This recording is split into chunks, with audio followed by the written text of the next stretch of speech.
नीता को तारीफ शब्द पता ही नहीं था। घर के सारे काम वह एकदम सही सी करती थी।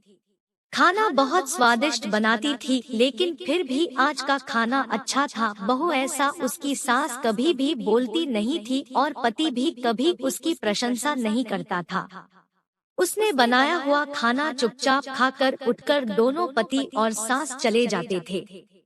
उसने खाना खाया या नहीं इसका उन दोनों को फर्क नहीं पड़ता था। सास को वह पसंद नहीं थी।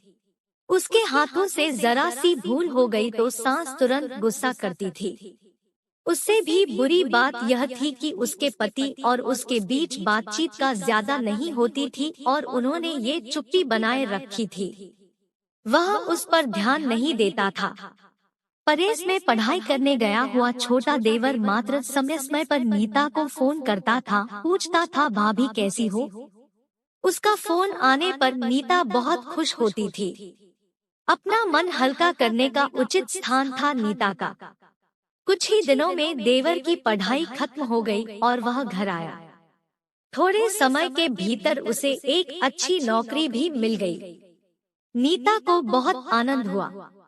नौकरी लग जाने के बाद उसकी सास अपने छोटे बेटे की शादी के लिए बातचीत करने लगी, पर देवर को एक भी लड़की पसंद नहीं आती थी। इसने ही बोला होगा, उसे मना करने को सोचकर सास नीता को ही दोष दे रही थी।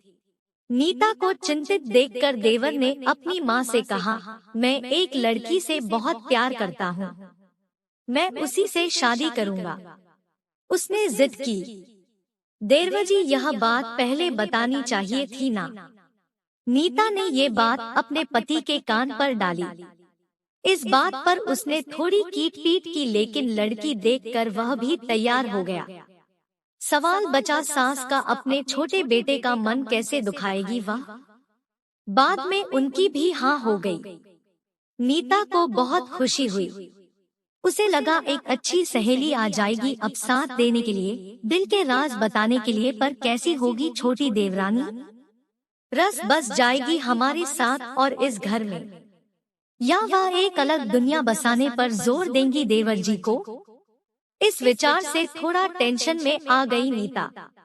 कुछ दिनों बाद नीता की छोटी देवरानी चौखट लांग कर घर में आई। देवरानी ने घर में आते ही सारे घर की जिम्मेदारी अपने हाथों में ले ली। अब सास ने अपनी छोटी बहू की ज्यादा ही तारीफ करना शुरू कर दिया। उसे माँ जैसा प्यार करने लगी। यह देखकर नीता की आंखों में आंसू आ जाते। वो सोचती, मैं भी तो यही काम करती थी, फिर मेरे साथ ही क्यों ऐसा बर्ताव। अब थोड़े दिनों बाद छोटी देवरानी पूरे घर पर राज करेंगी और फिर मेरी जगह वहाँ पर कोने में होगी। अपने ही विचारों में खो गई नीता। नीता के भाव समझने पर छोटी देवरानी नीता के हाथ अपने हाथ में लेकर बोली, दीदी मुझे सब पता है, मुझे अपनी छोटी बहन समझिए, देखना बहुत जल्दी सब ठीक हो जाएगा। छोटी देवरानी ने पूरे घर की जिम्मेदारी तो ले ली, लेकिन कामों में कुछ ना कुछ बार बार भूल करती थी। फिर देवरानी नीता के पास जाती और मदद मांगती थी। ऐसा रोज ही होने लगा। यह देखकर सास लेकिन गुस्सा हो गई, मेरे रहते हुए वह छोटी बहू बड़ी बहू को क्यों पूछी रहती है। फिर सास भी रसोई घर में आकर चार काम शुरू करने लगी।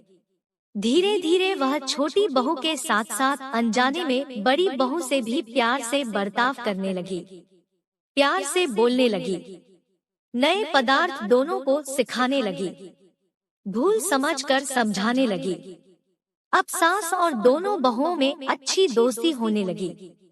इस वजह से बड़ी बहू का स्वभाव भी अच्छा होने लगा। उसके स्वभाव में खुलापन आ गया। सास भी दोनों के साथ कभी शॉपिंग तो कभी फिल्म देखने जाने लगी। वो अपनी दोनों बहुओं को समान प्यार करने लगी थी। इस वजह से घर का माहौल हंसता खेलता हो गया।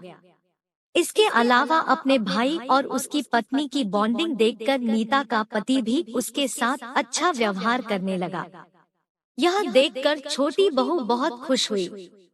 दीदी घर पर पहले आप ही का हक था, ऐसा बोलकर छोटी बहू ने पूरी घर की जिम्मेदारी अपने जेठानी को दे दी।